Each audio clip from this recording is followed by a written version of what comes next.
amores, aqui de volta no meu canal Coisas de Zilu, e hoje eu estou aqui com um convidado muito especial, um rapaz talentoso, diretor, produtor, ator, cantor, ele é completo, gente. Vou falar um pouquinho dele, mas antes, entra aqui no Coisas de Zilu, se inscreva, acione o sininho para receber notificações do próximo vídeo, que vai vir muita coisa importante aí para vocês, tá? Não esqueça. E entra aqui e faça o comentário, porque eu vou estar respondendo todos vocês, tá? Então, gente, estou aqui hoje com o Rafael Almeida. Rafael, prazer ter você aqui comigo. Seja bem-vindo e vamos bater um papo legal aqui. Prazer é todo meu. Imagina, você é uma querida amiga de longos anos já. A gente se conheceu lá atrás, há muitos anos atrás. Minha mãe ama você. Minha família tem um carinho enorme. Sua mãe é uma amigona. Imagina, é um prazer imenso, imenso estar aqui. Obrigado pelo convite. Imagina, eu que agradeço você estar aqui para a gente dar essa troca aqui de bate-papo. Vamos nessa. E vamos falar um pouquinho de você, da sua carreira, da sua vinda para os Estados Unidos, um pouquinho de cada coisa. Claro, fica à vontade. Primeira coisa que eu vou estar falando aqui com você. Você, eu acho que, assim, o que eu lembro, você estourou na televisão, que foi Páginas da Vida, no papel de Luciano. Ali eu fiquei sua fã, eu não te conhecia antes, conheci ali, fiquei sua fã, porque eu adorava o personagem. Me fala um pouquinho desse personagem, o que ele acrescentou na sua carreira, no meio que você vivia, no que você vive hoje, como foi isso? Bom, o personagem Luciano, para mim, foi um momento muito especial da minha vida, porque foi a transição, né, do momento em que eu estudava arte, estudava teatro, estudava música, estudava dança, vivia no mundo artístico, né, até por causa da minha irmã também, mas eu não tinha ainda tido uma exposição pública num projeto artístico, ainda mais desse porte, né, uma novela das 9 da TV Globo.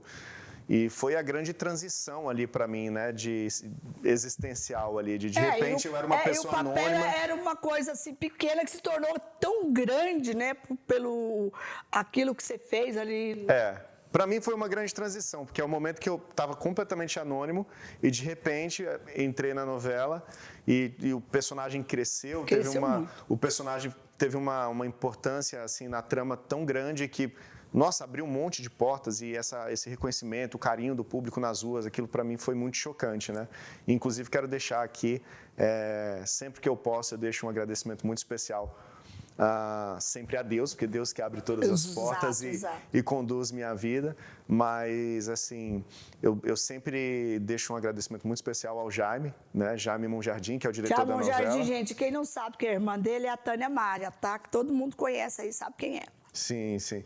E o Jaime, é um cara que eu costumo falar que ele foi um divisor de águas na minha vida. Ele lançou muitos talentos, né? E ele sabe, ele é um cara que ele bate o olho e sabe ali onde está o talento. Exato, ele é um divisor de águas assim na minha vida, é um cara que abriu muitas portas para mim, eu sou muito grato a ele. Não só pelas portas que ele abriu, mas também por toda a sabedoria, todo o cuidado e atenção e conselhos que ele me deu ao longo dessa trajetória foi muito valioso. Então, eu sempre que menciono Páginas da Vida e até mesmo a minha carreira como ator, no geral, eu não deixo de agradecer aí o Jaime e o Manuel Carlos, que foi o autor da novela e um ser humano lindo que entrou na minha vida também fazendo toda a diferença. E você fez, quais outros papéis que você fez depois de Páginas da Vida ter sido tão grande na tua carreira?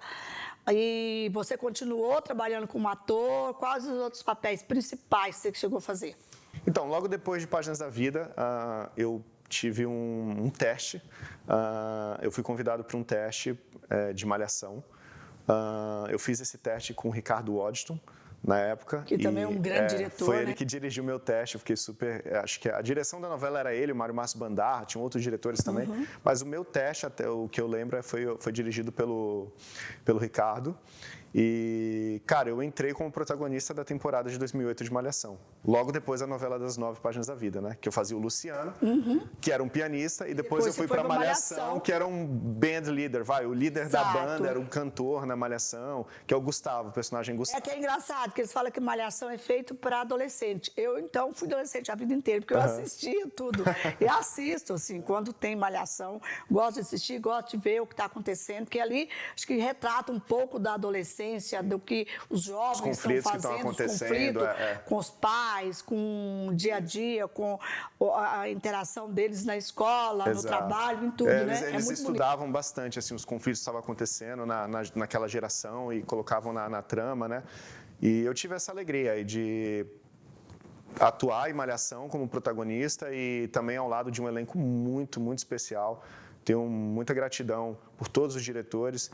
Mário Márcio Bandarra foi um diretor fantástico que eu tive a oportunidade de aprender muito com ele. Hoje ele não está mais aqui entre a gente. E é sempre engraçado que antes dele falecer, ele faleceu recentemente, eu tinha mandado mensagem para ele querendo conversar com ele só para aprender um pouquinho mais. Mas infelizmente a gente não pôde ter essa conversa. Mas Malhação foi uma experiência fantástica, foi incrível. O elenco que trabalhou comigo, Sophie Charlotte, Natália Dil, Caio Castro, muita gente talentosa, Sofia Abrão, muita gente talentosa. Ali eu acho que eu falo que a Malhação é uma oficina dos atores, porque, na verdade, eles só colocam fera ali, né? Cara, eu tive uma sorte também muito grande, tanto no elenco de Páginas da Vida, que, eu tive no meu núcleo Ângelo Antônio, Débora Evelyn, Renata Sorrá, assim, foi uma escola imensa. Exato. E depois, em Malhação, eu tive o privilégio também de atuar com jovens talentos que também estavam estreando, exato, mas que já eram muito talentosos também. E, nossa, o elenco adulto de Malhação também, que eu participei, foi, sabe, fantástico, assim. Um dos atores que participou comigo, inclusive, na época de Malhação, que ele era um dos professores, era o Daniel Boaventura. Acho que ele era professor e diretor da escola, ou diretor, mas Daniel Boaventura, um talento. Inspirador. O Zé Carlos Machado, que fez meu pai em 2 novelas. Então... Muito Isso acabou te dando a bagagem que você girou a chave, né? De repente você se tornou um produtor, um diretor, você procurou ser eu acho legal que você não ficou só ali naquela coisa de ser ator. Você abriu um leque dentro dessa profissão, né? Sim. De buscar esse trabalho de atuar, de estar por trás das câmeras, de fazer ali.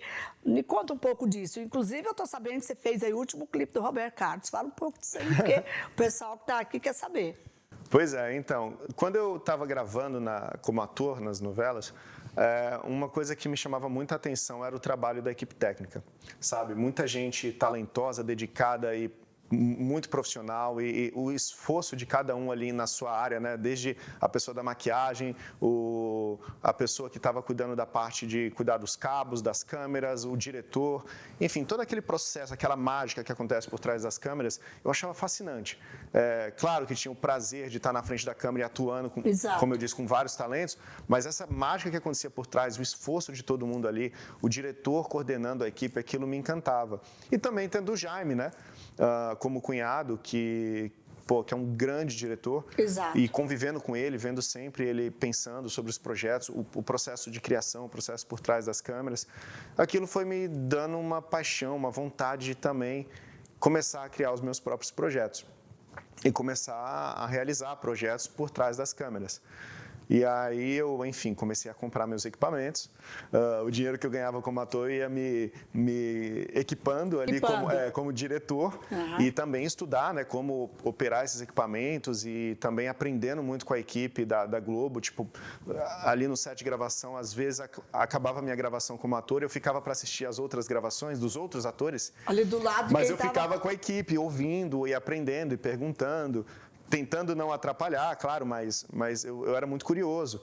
E eu comecei a ter essa vontade de... Então, quando acontecia um encontro de amigos, uma viagem, eu era sempre aquele que estava com uma câmera, que estava estudando sobre quais eram as outras possibilidades de lente, como que era o processo de edição desse material que eu captei na viagem. Então, eu comecei a meio que me aprofundar. E eu comecei a falar, cara, quer saber? Vou filmar alguns projetos. Como fui sempre apaixonado por música, comecei pela filmagem de videoclipes, né, de music videos. E aí foi desenrolando uma produtora de vídeo que comecei a atender vários e vários artistas produzindo videoclipes para eles. Fazendo mais a parte de criação de roteiro, direção, né, e tendo pessoas do meu lado também que me amparavam na parte de produção. Ao longo dessa trajetória eu tive vários profissionais que trabalharam comigo que fizeram a diferença também nessa trajetória. E, cara, a gente produziu bastante coisa. A produtora começou no Brasil, e aí acabou que eu mudei para os Estados Unidos e dei continuidade nela aqui, né?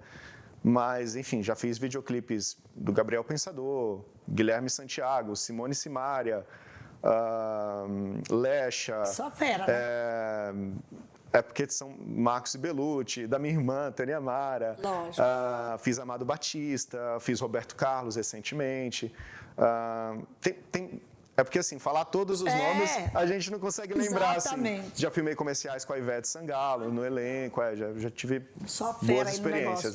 E eu acho muito legal essa coisa da sua humildade, porque geralmente as pessoas, quando tem alguém que faz parte da família ali trabalhando, que te dá abre essas portas para você e te dá esse respaldo, as pessoas não gostam muito de falar, elas não gostam de estar nesse agradecimento. Eu vejo você muito humilde, sempre falando do Jaime, que ele te abriu as portas, ele te colocou na novela maravilhosa, ele foi ali um precursor que te ajudou nessa carreira. Eu acho muito bonito isso. Eu acho que isso é muito, sabe, assim, é muito você, né? Eu penso da seguinte forma, não tem como negar e não tem por que negar. Exato. Né? Para mim é um grande orgulho, assim, o Jaime é um ícone aí da direção, com certeza, né, da direção de entretenimento no Brasil, de novelas e cinema, e poder ter o privilégio, né, de ter o Jaime participando da minha história e, sabe, é uma honra para mim. Eu não tenho, grande professor, volto a dizer, né? Não tem como e não tem porquê. Por quê? Não agradecer e falar, né? Para mim é uma honra, um privilégio e um motivo de muita gratidão. Me conta aí, você já gravou algum disco? Bom, vamos lá. A parte musical é o seguinte. Essa que eu quero saber. Antes de fazer a novela como ator, Páginas da Vida, que foi a novela que me lançou, quando eu era um garoto, o meu sonho não era... Não, garoto você era, não. Você ainda é um garoto, né? Não, olha pra essa pessoa. Mais garoto garotão. ainda. Não, imagina. Agora eu já estou com 34. Garotão né? com cabeça de adultos, que é ótimo. Não, agora eu já estou com 34. Mas quando eu tinha os meus, sei lá, 12 anos de idade, 13 anos, o meu sonho era ser cantor. Era ser um... Fábio Júnior. Sabe? Referência boa. Não, sem nenhuma pretensão, porque, né, o Fábio é um cara fantástico, mas assim, as minhas referências musicais era esse pop romântico do Fábio Júnior, do Roberto Carlos. A tua irmã já era pro lado sertanejo, naquela época, lembra? Ela ainda tá assim, ainda nessa, tá. É porque ela tem uma veia pop também, exato, né? Mas ela é bem sertaneja no que ela escuta, nas raízes ali dela, o formato dela é bem sertanejo. O meu, eu sempre gostei, assim, de Juanes, sempre amei música latina. Eu era um cara que, com 14 anos, frequentava bailes de salsa. Nossa. E eu era guitarrista de uma banda de música latina, então, assim, eu amava, sempre fui muito, muito fã da Shakira. A Shakira, para mim, era... Eu nunca tive, assim, artistas que eu fui fã de ter pôster na parede. Da Shakira você tinha. A Shakira eu tinha, A Shakira era, na minha fase infância, pré-adolescência, a Shakira era, assim, meio que uma motivação minha de tudo, E assim, quase sabe? a idade, né? Porque o que a Shakira hoje tem uns 40 anos? Não sei, eu acho que ela... não sei, eu acho que ela é um pouco mais velha, assim. Não sei, tem que verificar agora. Eu não lembro, mas eu lembro que quando eu tinha 13 anos de idade, eu sabia até o tipo sanguíneo. Dela, Sabia tudo, Mas, assim, ela foi uma grande motivação mesmo, assim. E isso fez com que eu me aproximasse muito da música latina. E aí eu fui me apaixonando por esse formato Juanes, Luiz Miguel, Fábio Júnior, Roberto Carlos. E eu olhava para o meu futuro meio que para esse caminho, sabe? Assim, eu não imaginava que eu ia fazer novela como ator. Então, quando eu entrei na Globo como ator, eu falei, fantástico, que grande oportunidade. Mas eu quero ver como que eu posso aproveitar essa oportunidade de ser lançado como ator para, quem sabe, construir uma carreira musical também. Lógico. E eu gravei um primeiro álbum pela EMI Music, na época que o presidente era o Marcos Mayná. E aí, esse primeiro álbum ele não foi lançado, porque a gente meio que teve algumas transições ali na equipe da gravadora, a gente decidiu não lançar e deixar para um outro momento, o que foi ótimo, porque me deu mais tempo de amadurecer um pouco sobre o assunto e focar nas outras coisas que estavam acontecendo. Né?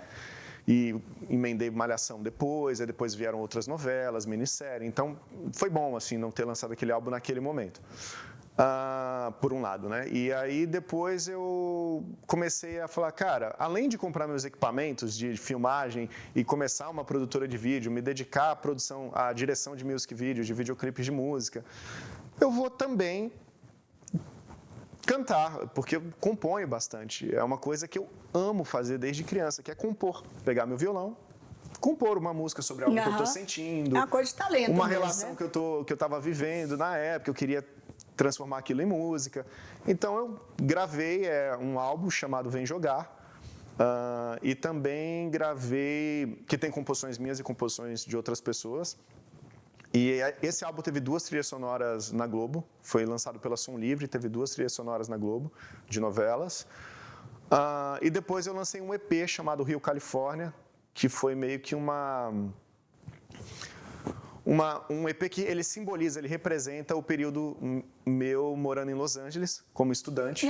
Você tem isso, você morou em Los Angeles, né? Isso. Eu morei em Los Angeles antes de migrar. Jura? Em Los Angeles eu fui a primeira vez como estudante. Para estudar eu queria aprender a falar inglês e queria me aproximar dessa experiência de estar nos Estados Unidos. Você chegou lá e entrou numa escola conservatório, alguma coisa dele? Eu já fui para Los Angeles como estudante matriculado numa escola de inglês. E aí, chegando lá, eu também me matriculei, eu não lembro como que é a burocracia disso, mas eu também fiz eu decidi estudar na Music Institute, que é um instituto de música, um dos principais institutos de música de Los Angeles, que fica na Hollywood Boulevard. Aham. E eu estudei lá e na escola de inglês. Então, de manhã era conservatório de música, na Hollywood Boulevard, eu ia andando para lá. Depois ia para a escola de inglês e estudava lá 4, 5 horas por dia de inglês na escola de inglês. E assim foi um ano de muito estudo e treino na academia na época. Nossa, imagino que você ficou preparado, né? Para quando você chegou a querer emigrar para os Estados Unidos, você, quer dizer, tem bagagem. Assim... Naquela época você não pensava nisso. Não, assim, uma das minhas maiores referências na área da atuação era o Rodrigo Santoro. Ele foi para Los Angeles, porque, né? não por isso, porque eu sempre achei Naquela época ele não tinha ido ainda. Não, já tinha, mas assim, não era por isso que ele era a minha referência. Eu era fã dele pelo trabalho dele mesmo, assim, sabe? De assistir e falar, nossa, que fantástico que esse cara é.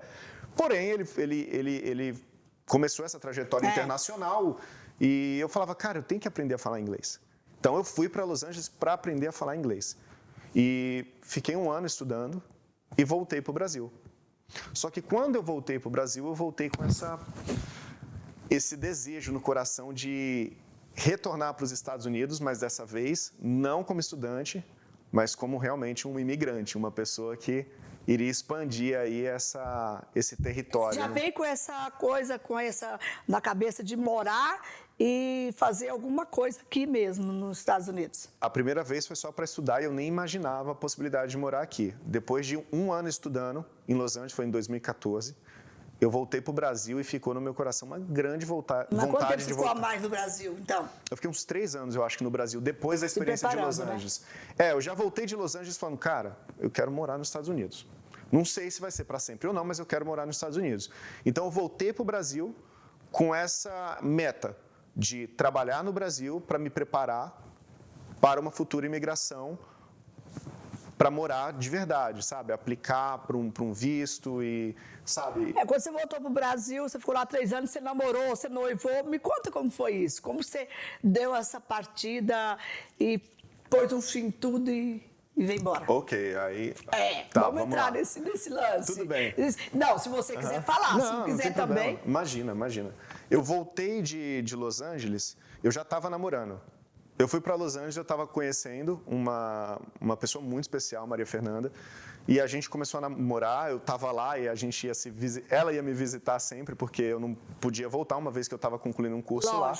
Mas quando eu voltei, eu já estava namorando com ela. Você já estava namorando ela, então, quando você voltou para o Brasil. Isso, e aí a gente ficou junto por um longo período aí, e quando a gente decidiu concluir a nossa relação, foi quando...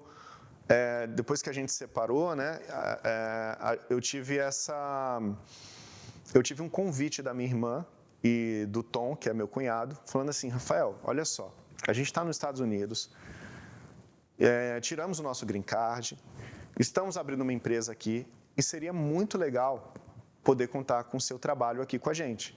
Eu acho que você tem muito a agregar para a gente também para você. Você não quer expandir agora e vir aqui para os Estados Unidos? Eu falei, olha, gente, minha empresa tá fluindo aqui, eu estou fazendo novela na Record, não sei, Você estava fazendo a novela na Record? Eu estava fazendo a novela O Rico e o Lázaro na Record, fazia um personagem chamado Urzabum. Eu estava ali no momento, né, tinha acabado de separar uma relação, então estava tudo assim meio... Aquele convite me pegou de surpresa, sabe? Mas eu falei, calma, vamos fazer o seguinte, eu vou aplicar o visto, né? A gente buscou orientação jurídica de como que era a forma que a gente aplicava esse visto para estar que a gente sempre fala isso para as pessoas, né? Quer vir para os Estados Unidos, se prepare antes, né? Busca orientação jurídica sempre, Exato. né? Mas como a minha irmã e o Tom já tinham essa experiência, eles já me levaram numa advogada incrível, num escritório de advocacia incrível. Eles me ampararam com a experiência deles nessa aplicação do meu Green Card. O Green Card foi aprovado, aí eu falei, cara, bom, acabei de ficar solteiro. Você fez essa aplicação no Brasil? Não, eu fiz aqui. Aqui? Mas assim, acabei de ficar solteiro. Sempre tive essa vontade de migrar e de expandir o meu trabalho e a minha vida e ter essa experiência mesmo de ser um residente, um imigrante residente aqui. Cara, muita coisa fluindo e dizendo que eu tenho que vir mesmo, que eu tenho que aceitar essa experiência. E aí eu aceitei a proposta, aplicamos o Green Card, deu certo, foi aprovado. E, cara, comecei a trabalhar aqui com eles. A gente começou numa sociedade, eu, a Roberta, o Tom, meu cunhado, e também a gente tinha outros sócios. E a tua irmã, a Roberta, ela já tinha trabalhado como atriz no Brasil, deixou tudo e veio embora, né? Isso, exato. A Roberta estava fazendo novela também e meio que abdicou de tudo, daquele momento dela ali para vir para cá. E eu já tinha esse plano. Talvez eu não faria isso naquele momento, mas como rolou o convite, muita coisa dizendo que era o momento, e eu estava naquele momento solteiro. E era uma vontade que você já tinha? Já era algo que eu tinha no meu coração, uma vontade de futuramente fazer. E a gente também tinha uma parceria com sócios. O Alexandre e a Renata, que eram pessoas fantásticas, que estavam também junto no projeto, eu achei tudo muito... que a sintonia estava muito boa. Não, estava tudo conspirando a favor.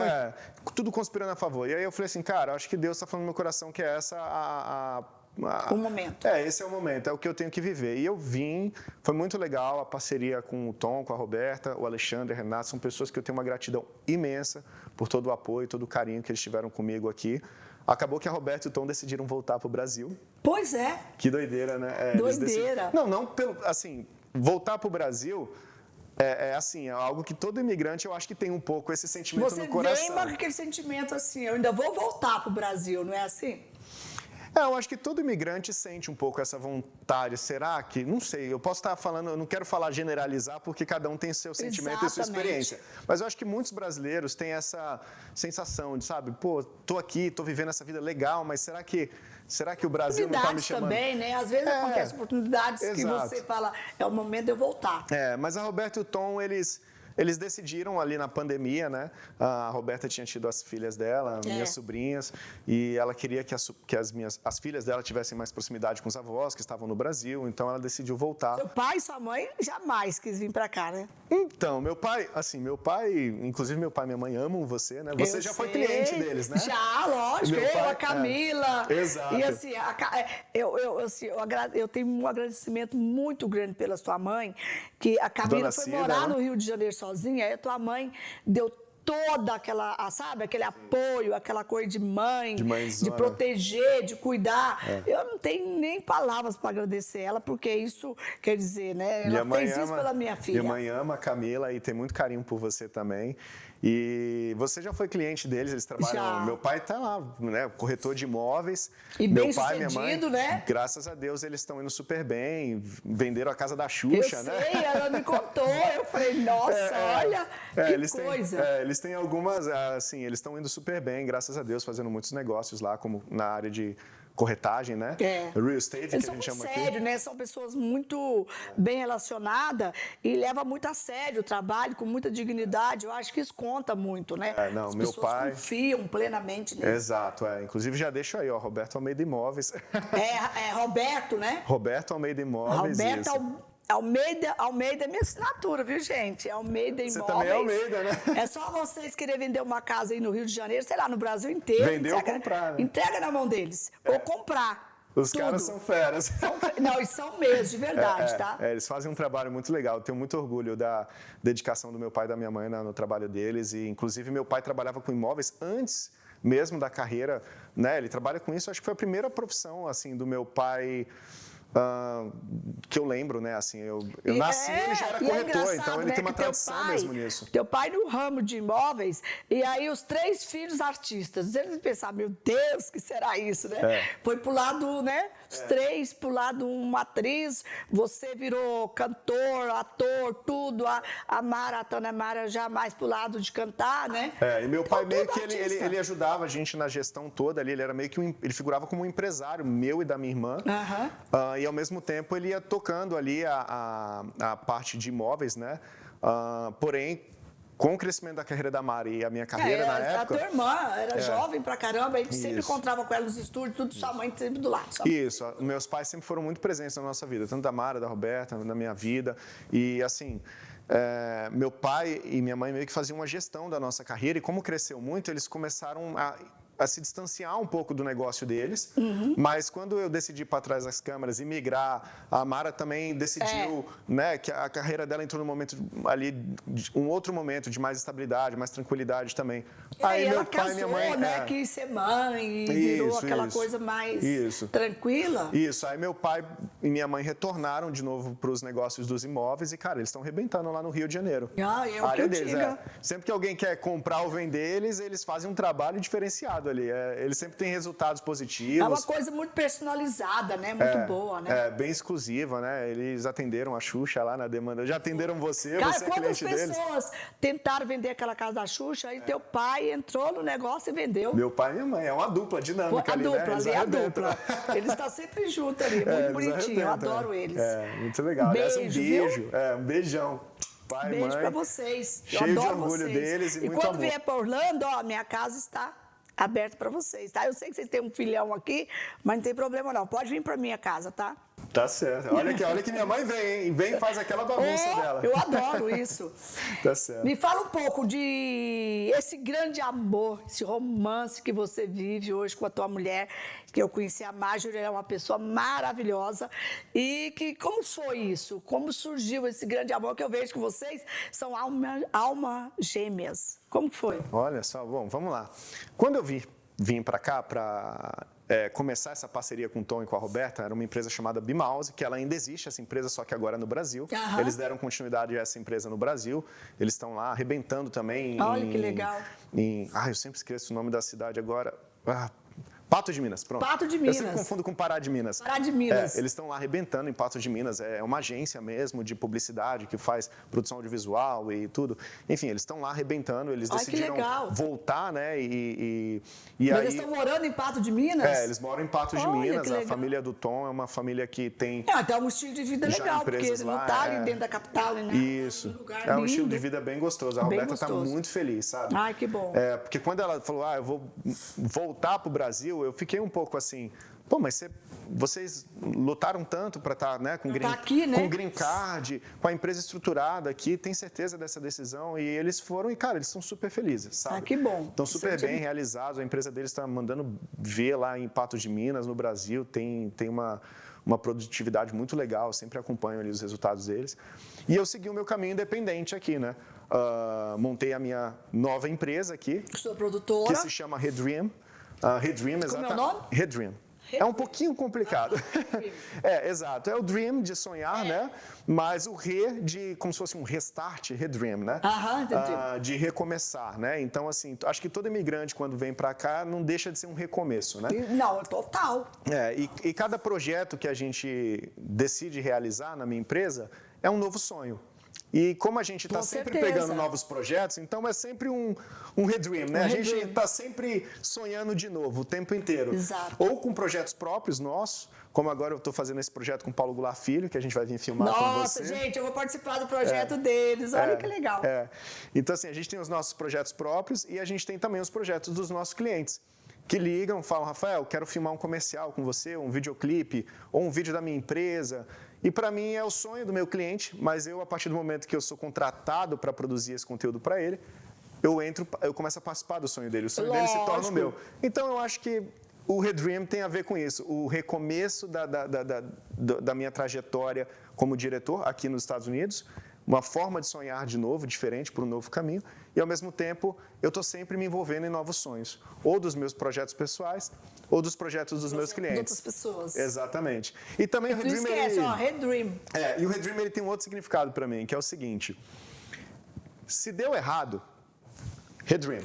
Sonha de novo. Se deu certo, Redream. Sonha de novo. Exato. Tem gente que fala assim, mas minha vida deu errado, eu estou sem motivação para acreditar no meu sonho. Cara, se o seu sonho anterior deu errado... Começa de novo. Começa de novo. Redream. Se deu certo... Imagina, você chegou no momento da sua vida, que nem você agora, está realizando coisas de Zelu. Não é um novo sonho? Lógico que é. Você poderia agora falar assim... Sonho que eu falei, agora eu quero ir e vou com tudo, né? E talvez você poderia falar assim, não, eu cheguei no momento da minha vida que eu não quero fazer... Quero mais nada. Não quero fazer mais nada. Mas eu quero fazer muita coisa. Porque não é só sobre dinheiro, sucesso ou não. Realizações, né? É o sonho. A gente não pode parar de sonhar. Não. Então, como a gente não pode parar de sonhar, em qualquer situação, seja porque deu errado ou porque deu certo... Redream, né? Esteja sempre sonhando de novo. É verdade, é Esse é o significado para mim, esteja sempre sonhando. Lindo, não? Enfim, aí eu montei a minha empresa independente da parceria com o Tom e com a Roberta, a gente concluiu essa etapa nossa juntos e eu segui independente, eles voltaram para o Brasil, a Redream começou e eu tô aqui, cara, nos Estados Unidos, focadaço na minha empresa, produzindo conteúdo para vários clientes, vários artistas, às vezes, que estão aqui, que moram aqui ou que estão vindo do Brasil e a gente vai lá e faz essa parte de produção de conteúdo para eles, filmando com o melhor que a gente pode oferecer na área de... Isso também dá uma segurança, porque o cara que é do Brasil, ele chega aqui e quer encontrar um profissional, mas quer encontrar um brasileiro que fala a mesma linguagem. Isso, eu tenho clientes, às vezes, que falam espanhol, que são latinos, eu tenho clientes que são... americanos e eu tenho clientes brasileiros. Você não tem problema, né? Ainda mais foi aprender inglês igual você aprendeu, você não tem problema com a língua. É sempre um desafio, né? Eu estava no set de gravação filmando com um cliente americano esses dias e, cara, é um desafio, sabe? É um desafio. Né? Para mim não é uma área de conforto. É sempre assim, quando eu estou num set de gravação, que eu estou tocando o projeto com toda a equipe, todo mundo que está em volta do projeto sendo americanos, eu consigo me comunicar, eu consigo realizar o projeto, eu me sinto bem fazendo. Mas é cansativo, né? Mas quando acaba o dia e eu começo a falar em português com a minha esposa, alívio. Nossa, parece que o meu cérebro dá uma aquecida, assim, ali, o dia inteiro falando inglês, né? E é um desafio. Eu gosto do desafio. Isso é uma das coisas. Ótimo. Isso é uma das coisas que me motiva a estar aqui. Eu acho que é um challenge, né? Um desafio muito legal de viver, assim, essa coisa de trabalhar, de viver num outro idioma. E você tão jovem, imagina, o caminho que você tem pela frente aí. É uma experiência que... muito grande. Acabou que eu fugi da sua pergunta. Não, você fugiu da minha pergunta, você vai responder. Não, como que por foi causa encontrar esse grande amor, essa coisa que é vocês dois? Pois é, eu estava zero interessado nisso. Quando a gente teve essa coisa... Toda separação ela é desgastante, eu costumo falar que é um luto. Né? É um luto, mas é um luto. Eu falei sobre toda isso separação, não importa se um separou, foi o outro, não importa. É um luto. Você sabe? tem que viver ele. É um negócio muito louco, assim, de viver. Eu tenho medo de entrar em relacionamento por causa do final. Acho que todos nós, né, que passou por isso, tem esse medo. Porque eu você tinha, fala, né? Porque agora eu não tenho mais. Agora eu casei. Eu não quero viver de novo o que eu vivi. O luto da separação é muito... É dolorido. Assim, tem gente que lida de um jeito, pra mim, é muito forte. Então, eu confesso que, assim, antes de casar, o meu receio de entrar no relacionamento era esse. Entra, aí se apega, aí depois separa e é um luto, né? Você começa a criar... eu sei, porque a gente começa a criar uma barreira, porque com medo de viver aquilo de novo, viver aquilo de novo. E eu sempre falo para as pessoas que me seguem, as pessoas que gostam de mim, é um luto que você tem que viver ele. Ninguém pode viver por você, você. Tem que ter tempo, tem que estar ali esperando. E eu acho que quando aparece um grande amor, você fala, esquece tudo, larga tudo de lado. Eu vou viver isso. Não dá para deixar de viver as nossas vontades, os nossos sonhos, nossos... Mas assim, a separação ela tem um lugar de dor e um lugar de muito aprendizado, um lugar de fortalecimento. Exato. Tem todo o lado bom da coisa, né? Sempre existe o lado bom e ruim de tudo, né? Mas assim, quando eu vim para cá, como eu tinha tido uma separação recente, eu estava num momento que eu não queria saber de relacionamento. Sério, né? E eu conheci a Marjorie, a primeira coisa que ela falou pra mim foi, eu namorar? Imagina! Também? Quero saber de namorar. Ela também? Ela falou. Aí na hora eu pensei, olha aí. Olha aí, tá no mesma energia. Era energia isso. Que eu tô. Pronto, então já que você não quer nem saber de relacionamento, e eu também não, então é isso mesmo, perfeito. Isso foi no meu 3º mês aqui. Dessa vez que eu vim pra a sociedade com a minha irmã. No meu 3º mês aqui eu conheci ela e ela veio com esse discurso de que não queria nada sério, eu também estava nessa energia, eu falei assim, cara, perfeito para mim.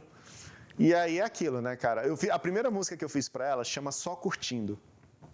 Exatamente. Só curtindo. Porque o nome da música foi esse exatamente porque a gente está só curtindo. Então eu fiz uma música no piano, que eram só curtindo, não tem esse compromisso todo. E a gente ficou um tempo dizendo que era isso, né?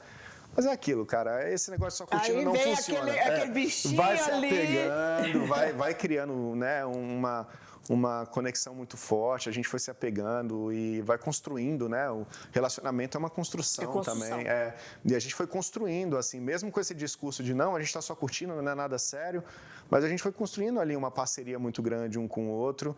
E essa parceria foi se fortalecendo, o sentimento vai fortalecendo, a intimidade. E vai ficando bom demais, né, cara? Vai ficando muito gostoso. E um não consegue ficar longe do outro mais, né? Aí eu falei, cara, quer saber? Acho que a gente vai ter que seguir por um caminho de mais, né, compromisso com o outro. Uma coisa mais séria, vamos lá. Fomos, construímos, ficamos praticamente 4 anos e meio juntos, namorando mesmo, né? E aí pedi ela em casamento. Quando eu conheci vocês estavam namorando. Aí eu vi lá que vocês tinham ficado noivo. De repente, vocês já estavam casados. Eu falei, nossa, que rapidez do noivado pro casamento. Porque assim, eu sempre penso assim, cara... E você sabia o que queria, né? Cada um tem o seu time e o seu tempo e a sua forma de viver. Para mim, 5 anos é bastante tempo. Nossa! Sabe, eu acho que 5 anos... Passou dos 5 anos e não casar, pra mim é uma sensação estranha, sabe? Tipo, é verdade. Peraí, são 5... Eu já ouvi até uns comentários assim, falando, pô, se você em 5 anos não decidiu se você quer casar, é porque não... Não é a pessoa, Talvez não, né? São 5 anos juntos, eu acho que dá pra você conhecer bem a pessoa. Claro, nossa, total. A gente tá sempre em transformação e a pessoa que você conheceu no 1º, no 2º, no 3º, no 4º e no 5º ano não é a mesma. Não. E ela vai continuar mudando. É porque acho que queria mais intimidade, queria mais confiança. Aí você vai mostrando o seu próprio eu. Porque, na verdade, quando você começa o namoro, as pessoas ficam meio comedidas ali de mostrar todo aquilo que você é. Você mostra no limite. E depois, de repente, sei lá, agora vai ter que saber quem eu sou de verdade. Mas você sabe que, assim, eu cheguei num momento da minha vida que eu falei, eu sempre tive vontade de casar. Nunca foi uma coisa assim, será que eu vou casar? Não quero saber de casamento. Não, sempre foi um... Eu sabia que um dia eu ia fazer. Acho que pela referência dos meus pais também, né? Que são casados. E, enfim, eu sempre tive essa vontade. Eu não sabia quando ia acontecer e com quem. Mas eu tinha essa vontade. E aí, cara, eu fui vendo, né? Em 4 anos e meio de parceria, eu acho que já não tinha mais o que... Pra quê, né? Não tinha mais o que discutir, sabe? Já estava certo, assim, tipo... Né? A gente teve um momento ali de conflito um pouco antes do casamento. Mesmo namorado, casado, tudo, vai existir os conflitos. Mas antes da gente casar, a gente teve um momento ali de questionar ou casa ou separa. A gente teve Teve esse tempo. Não foi ela que me impôs isso, sabe? Eu acho que a gente entendeu que ou a gente... Eu até brinquei com ela, assim, uma brincadeira séria, porque foi no meio de uma conversa séria nossa. Eu falei, olha, eu não quero mais ser seu namorado. Como assim? Você está terminando comigo? Não não quero ser seu namorado. Ou eu caso ou a gente vai ficar junto. Ou a gente vai ficar junto agora por um caminho ou para o outro. Mas namorado, para mim, já deu. não precisa mais que 5 anos namorar alguém. Lógico. Pra mim, né? Cada pessoa tem sua experiência e sua forma de viver a vida. Enfim, aí a gente decidiu que a gente ia ficar junto mesmo. E aí botei o joelho no chão, fiz no modo clássico. Claro. O anel de noivado, tudo direitinho. Bonitinho. Foi muito legal. Tudo aí, romântico demais. Pedi ela em casamento cantando uma música que a gente tem, que é uma música que a gente fala que é a nossa música, que a gente compôs juntos, né? Chama Chá de Amor. E depois fala que não existe mais romântico. Lógico que existe. A gente vive, eu posso falar, eu tô há um ano e alguns meses já casado, né? Após o casamento. E, cara, eu vivo melhor do que quando a gente estava naquela fase da paixão do início do namoro. Né? A gente vive... Vai amadurecendo, né? O amor ficando maduro. E é muito mais legal, porque você tem esse compromisso. Pilastras. Eu sempre falei para ela, se um dia você quiser ir embora... Ninguém segura ninguém. Não, e eu quero que você seja livre para ser feliz sempre, do meu lado ou não. Mas, assim, cara, a gente tem uma parceria junto que... Para mim, não, assim, hoje... Olha, como eu disse, para mim é muito melhor do que no início do namoro. Por quê? Por causa da segurança. Exato. Claro que ela pode ir embora se um dia ela quiser, mas a segurança que eu sinto hoje e que eu tento também passar para ela é muito maior, sabe? Exato, tipo, que ela deve ter do que também no início. toda Porque a essa gente não segurança. sabe, no início a gente não sabe, né? Tipo, não. Se a pessoa vai ficar ou se ela vai embora, se ela vai aguentar os seus defeitos ou não. E no casamento você já entende que não, estamos juntos, né? Estamos juntos, vamos ter nessa. Filhos? Eu quero. Isso sempre foi um desejo meu, cara. Né? Eu confesso que eu tenho 34 e eu já queria ter tido filho já. Né? Eu já queria ter um... E eu já falei pra ela, a hora que você quiser, não precisa nem me avisar. É só parar de tomar um anticoncepcional. Não me avisa. Grávida. Só quando eu chegar em casa, você bota o... positivo. Só bota o exame, ou então o sapatinho, né? O sapatinho. Acabou. E eu vou estar comemorando. Que delícia. Ela que decide. Pra mim, o sim já tá no automático. Eu acho que todo homem... ele tem que constituir uma família, porque a família é sagrada, cara. A família é a base da nossa vida, de tudo, do trabalho, de tudo. Eu falo que ninguém nasceu para ficar sozinho e ser sozinho na vida. Eu respeito muito as individualidades, assim, do que cada pessoa quer para a sua própria vida, mas, honestamente, eu não tenho o menor interesse em ser um cara sozinho. E, assim, eu quero muito estar com a minha esposa. A ideia é que a gente fique juntos para sempre. Sim. Se um dia ela vier seguir o caminho dela e não quiser estar do meu lado... Os filhos, né? Tem uma caso um dia ela queira, contar, assim, se eu... É até constrangedor falar se, né? Porque a ideia nunca é essa. A gente casa para estar junto pro resto da vida. E hoje eu vivo um relacionamento que eu quero que seja pro resto da vida e eu me dedico para isso. Exato. Mas, assim... Cara, eu não consigo viver uma vida de solteiro de novo, sabe? Eu gosto muito de estar vivendo essa vida a dois. Eu me acostumei com a vida a dois. Eu prefiro viver a vida a dois. Eu acho muito gostoso você ter uma pessoa que é tua parceira. Lógico. Sabe? Isso eu muda vejo, tudo. Às vezes, as pessoas separarem ou ficar viúvo, jovem demais. E como foi o caso de uma amiga minha outro dia, que ela ficou viúva com 40 anos e ela nunca casou. Nunca teve ninguém. Eu falei, cara, como você conseguiu? Porque um desafio, eu não consegui. Eu falei, eu não casei. Você tem um parceirão mas aí, Antônio, eu fiquei 32 anos casada e depois de 2 anos separados já arrumei namorado. Ficar sozinha. Ficar sozinha. Eu não sei se eu vou casar, não, mas eu admiro. Sozinha nunca. Eu admiro as pessoas que têm esse sentimento de falar assim, não, eu fico bem sozinho. Parabéns. Eu bem sozinho. Eu gosto de ter alguém. Não gosto de solidão, não. Eu Essa não coisa gosto, de solidão não foi pra mim, não. Não, eu não gosto assim. Você imagina, eu tenho 10 irmãos. Você imagina que eu gosto de solidão? Não, e eu tenho uma coisa assim, Nossa, 10 irmãos é irmão pra caramba. Eu tenho. Minha mãe é igual você, sabia? Minha mãe é igual você. Eu não sei exatamente quantos, mas são muitos. 10 irmãos. Eu não sei quantos tios eu tenho de pai de mãe, mas acho que são mais. São mais de 10. Eu falava lá em casa, a gente falava que era um time de futebol, que era 11, né? Eu perdi um irmão, mas agora ficou 10. Mas eu acho que a minha mãe, ela tem mais de 10 irmãos também. É uma família bem grande. Mas, assim, eu não tenho interesse, assim, de ficar sozinho.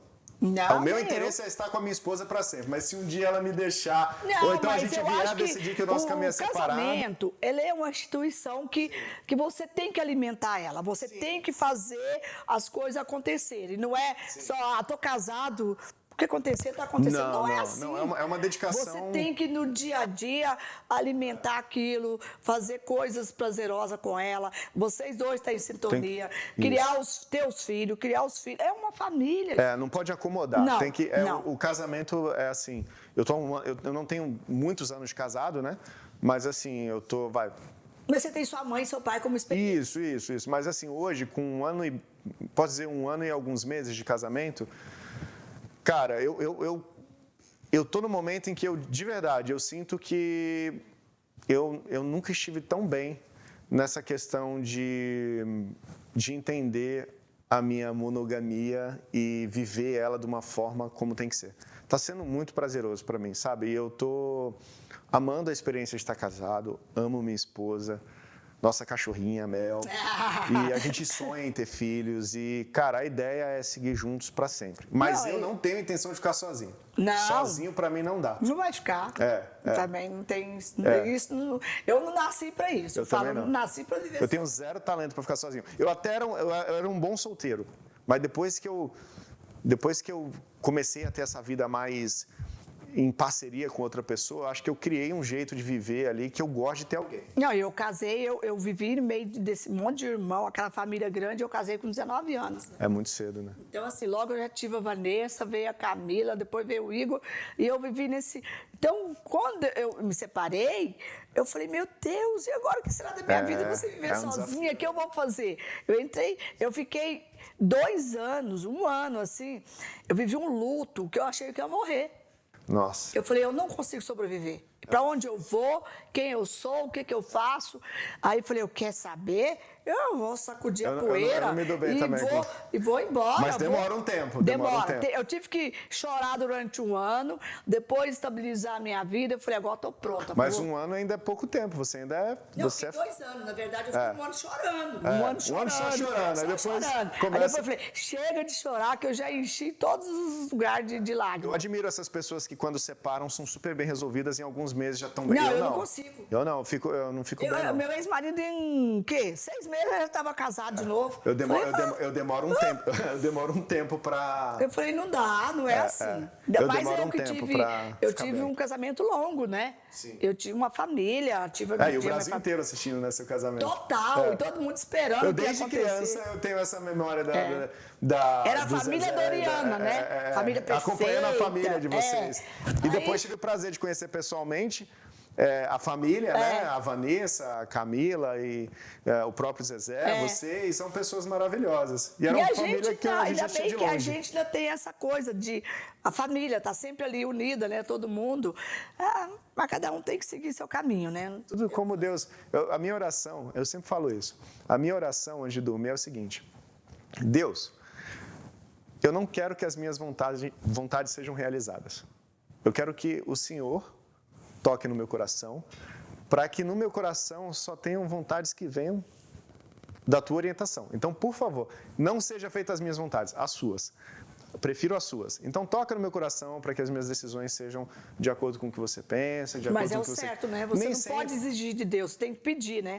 E assim, nem sempre às vezes a gente está tão confuso com certos sentimentos e coisas no coração e na vida que a gente não para escutar o nosso coração, a nossa conexão espiritual, cada um com a sua, né? Eu fui criado no catolicismo, sou cristão, mas respeito todas as religiões e acho que cada um tem sua forma de se conectar sua raiz, né? E da forma como você quer se conectar com a tua espiritualidade. Nosso Deus é um só, né? Não, mas assim, da forma como a pessoa prefere se conectar com a espiritualidade dela, ou se ela tem uma espiritualidade, porque tem gente que também não acredita em nada. Não acredita em nada. Mas assim, da forma como você quer. A minha forma eu sou cristão, e a minha oração noturna é: Deus, toca no meu coração para que seja feito a tua vontade, e não a minha. Porque a minha é aquilo, eu sou falho, né? A gente é ser humano, a minha oração também é essa. Eu peço a Deus para tocar no meu coração, que seja feita a vontade dele e que o tempo é dele, não é meu. E a gente só vê o que a gente vê, né? Deus vê tudo, né? Às vezes eu falo, Senhor, eu não sei o que eu vou falar hoje, mas Deus sabe o que está no meu coração e que está aqui. Então o Senhor já sabe o que eu quero. Aí você vai deixando ele agir no teu coração. Isso, eu também. Eu vou tocando essa coisa da imigração, sabe? De morar nos Estados Unidos ou voltar para o Brasil.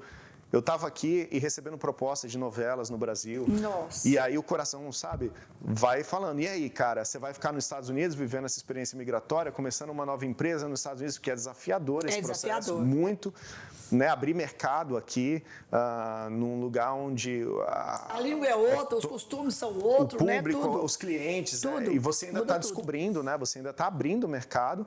Ou você vai voltar para o Brasil porque você já está recebendo um convite de uma novela super legal que você quer fazer. Aí fica aquele, um pé lá e outro aqui, então, né? Aí o coração vai, né, entrando no conflito e aí é a hora de, no meu caso, eu boto o joelho no chão e falo, Deus, controla aí, decide aí, porque a minha decisão seja de acordo com a tua vontade. E aí vai indo. É o melhor caminho que você tem que fazer é esse. Olha, o papo tá maravilhoso. Ficaria a tarde toda aqui falando com você, mas nós temos que terminar. E eu gostaria muito, Rafael, que você deixasse aquela mensagem que você acha muito importante para as pessoas que estão aí assistindo a gente hoje. Uma mensagem para um tema específico? Qualquer tema que você queira falar, qualquer coisa que você queira falar, a mensagem é sua. Olhando para você, olhando para a câmera? Pode olhar para aquela câmera ali, Tá. E falar o que você acha que deve falar para esse pessoal que está aí do outro lado, que está esperando uma coisa que... Tem muita gente que quer ouvir uma coisa boa, uma coisa de esperança, uma coisa de autoestima, qualquer coisa. Você tocar no seu coração, aí você fala. Assim, o que eu tenho para falar é um pouco mais sobre a minha experiência pessoal. Exatamente. E assim, eu aqui nos Estados Unidos, uma das coisas que me fez manter esse sonho, essa batalha aqui da imigração, de descobrir novos mercados, né? Essa insistência, essa persistência, ela vem de um sentimento de acreditar nos meus sonhos, sabe? E eu acho que nesse mundo que a gente vive, a gente está lidando com tantos desafios, né? Que vai desde pandemia a guerras, enfim, são tantos conflitos no mundo hoje acontecendo. E eu acho que no meio de tantos conflitos e de tanta informação, a internet ela veio para trazer um monte de coisas boas, mas ao mesmo tempo, nesse excesso de informações que a internet trouxe, também tem algumas coisas que podem confundir a nossa mente. Confunde, né? É que a gente tem que reciclar, né? Tirar da frente um pouco disso. Isso, filtrar, né? Então, assim, mas eu acho que talvez hoje exista muitas pessoas que estão desacreditadas, né? Do futuro e... Cara, minha mensagem é sempre... eu tive um momento da minha vida que eu comecei a sentir um pouco de... não sei se foi falta de fé, mas eu comecei a entrar num conflito, assim, sobre... sentir No que acreditar? Em que acreditar? Não sei. Né? É como se fosse um desânimo, sabe? Eu tive um momento da minha vida que eu tive isso e eu respeito muito as pessoas que lidam com questão de depressão, de desânimo, porque eu sei que isso é sério. É sério e existe. Eu não posso dizer que eu tive uma depressão, porque, graças a Deus, eu não acredito que eu vivi isso em nenhum momento, mas eu já me senti desanimado muitas vezes. O que eu tenho para dizer é, basicamente, acredite no amanhã, sabe? Acredite no seu dia de amanhã, acredite em você, acredite nos seus sonhos, acredite no teu potencial, sabe? Eu acho que todo mundo tem potencial. Não existe pessoas que são melhores do que as outras. Aquilo que você falou da sua empresa, né? Comece seu sonho de novo. Se deu errado, redream, né? Se deu certo, redream. Não mas eu acho que as pessoas, às vezes, elas não acreditam no potencial delas. Não acreditam. E eu acho que, não todas, claro, algumas pessoas lidam com isso, de começar a entrar num desânimo que passa a não acreditar mais no seu próprio potencial. Exato. E a minha mensagem é só essa, acredite no seu potencial, sabe? Não é porque uma pessoa que você viu fazendo algo que você não consegue fazer, ela é melhor do que você. Ela não é melhor do que você. Ela provavelmente acreditou no potencial dela e talvez o potencial dela não seja no mesmo lugar que o seu, mas você pode ter certeza que você também tem potencial de fazer tudo que você precisa para encontrar a sua felicidade. Então, a minha mensagem é essa, acredite no seu potencial de encontrar a sua felicidade. E a sua felicidade não necessariamente é aonde estão falando para você que tem que ser, ou... A sua felicidade talvez não esteja no lugar da felicidade de outras pessoas. A sua felicidade é a sua, é única, é pessoal, é individual, e é um lugar que com certeza está reservado para você.